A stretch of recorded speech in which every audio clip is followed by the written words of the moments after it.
Hello, everyone. Welcome back to Just Chat English podcast. I am Ashley. And I am Jack. Hi, everyone. Really glad you were joining us today. So today we are talking about something I think literally every single person on this planet does. Comparing yourself to other people. Yes, that wonderful habit of looking at someone else's life and thinking, why is theirs so much better than mine? I do this constantly, like embarrassingly often. Same. Honestly, same. And I think the first step is just admitting it, because a lot of people pretend they do not do it. Oh, yes, nobody wants to say, I spent 20 minutes looking at my colleague's LinkedIn profile feeling terrible about my own career. But we have all done exactly that. Every single one of us at 2 a.m. So, Jack, where does this actually come from? Why do we compare ourselves to others? I think it is honestly just human nature. We're social creatures. We have always looked at the people around us to figure out where we stand. Yes, like thousands of years ago, it was useful. You needed to know if you were keeping up with your group, if you were safe, if you had enough. Right, but now, instead of comparing yourself to the 20 people in your village, you are comparing yourself to millions of people on Instagram. And that is where it gets completely out of control. Yes, because you are now competing with the entire world, which is obviously impossible to win. And the comparison is never fair, because what you see online is a highlight reel, only the best moments, not real everyday life. Yes, nobody posts a photo of themselves on a Wednesday evening eating cereal for dinner because they forgot to go shopping. Which is genuinely what most people's Wednesday evenings look like. Mine definitely, but my Instagram does not show that. Exactly. You show the nice dinner at the restaurant, the holiday, the promotion at work. And then someone looks at your profile and thinks, wow, Jack has such an amazing life. I wish my life was like that. While you are sitting at home in your pajamas eating cereal. The gap between the Instagram version and the reality is enormous. So we are all comparing our real, messy lives to other people's carefully curated highlights. And of course, we always lose that comparison every single time. Every time, because it is simply not a fair game. Okay, everyone, quick break. If you are enjoying this podcast, please like this video and subscribe to Just Chat English Podcast. It really means a lot to us. And if anything was unclear, just rewind. We are glad you're here. So, Ashley, when do you find yourself comparing the most? Like, what triggers it for you? Oh, good question. Trigger means something that causes a feeling or reaction. So what starts the comparison for me? Yes, exactly. Is it social media? Is it certain people, certain situations? Honestly, for me, it is mostly social media. Specifically when I am already feeling a bit low or tired. Interesting. So your mood before you open the app affects how you feel after? Completely. If I open Instagram when I am feeling good and confident, I scroll through and I am fine. I enjoy the content. But if you open it when you're already feeling a bit insecure? It is a disaster. Suddenly, everyone looks more successful, more attractive, more happy than me.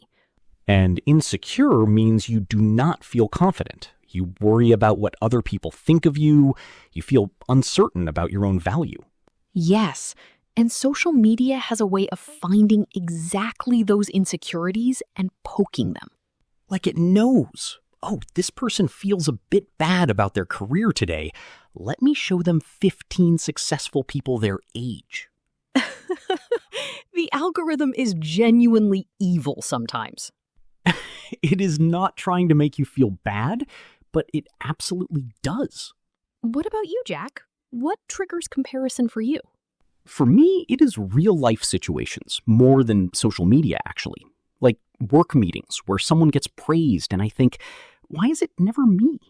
Oh, yes. The comparison that happens in real time, not even online.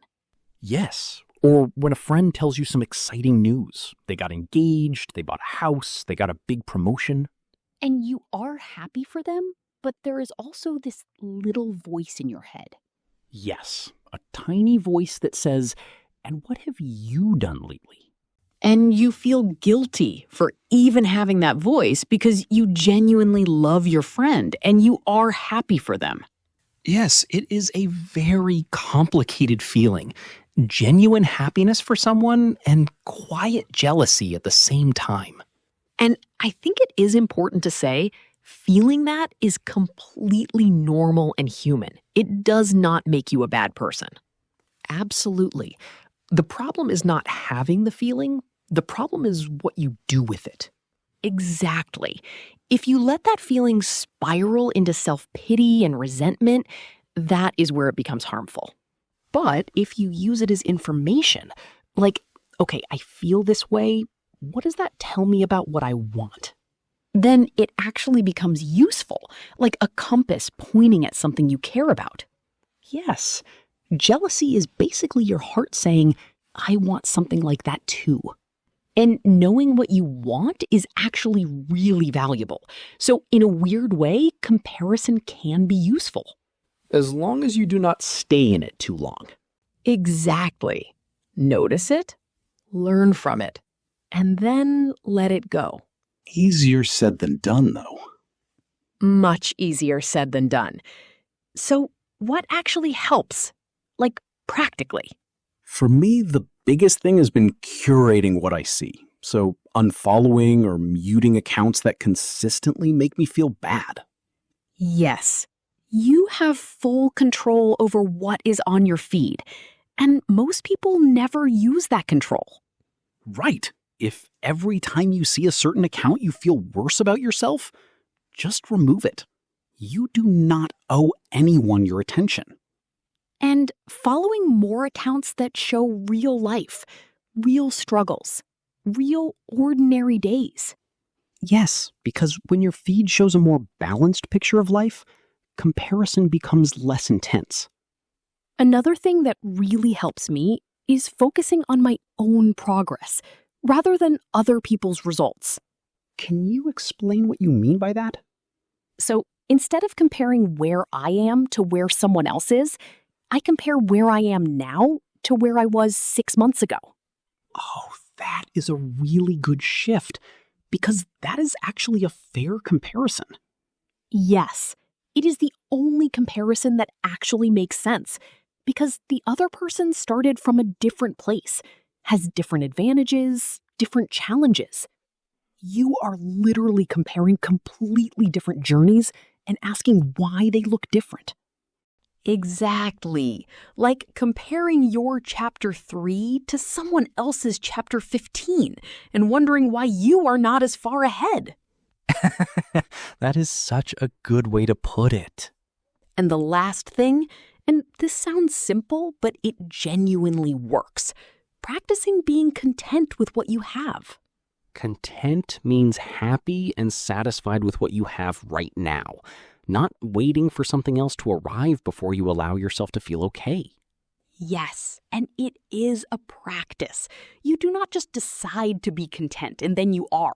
You have to actively remind yourself. Like, what is actually good in my life right now? What do I have that I am grateful for? And when you do that regularly, it becomes more natural to notice the good things rather than always looking at what is missing. I think the comparison trap is really about always looking sideways at other people instead of looking forward at your own path. Yes, and when you are looking sideways, you are not moving forward very effectively. You trip over things.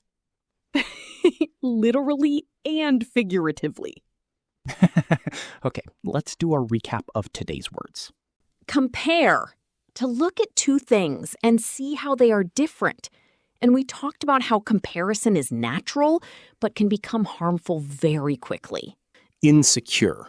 You do not feel confident and you worry about your value, and how social media tends to amplify our existing insecurities.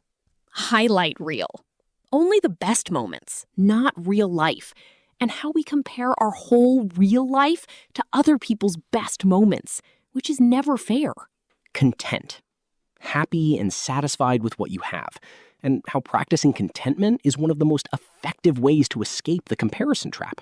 and trigger, something that causes a feeling or reaction, and how knowing your triggers helps you understand when and why comparison happens for you. Write in the comments, what triggers comparison for you and what helps you feel better? Tell us in English. We read every comment. We really love hearing from you. And if you liked this episode, please like this video and subscribe to Just Chat English Podcast. Thank you so much for listening. See you in the next episode. Bye, everyone. Take care. Bye-bye. See you soon.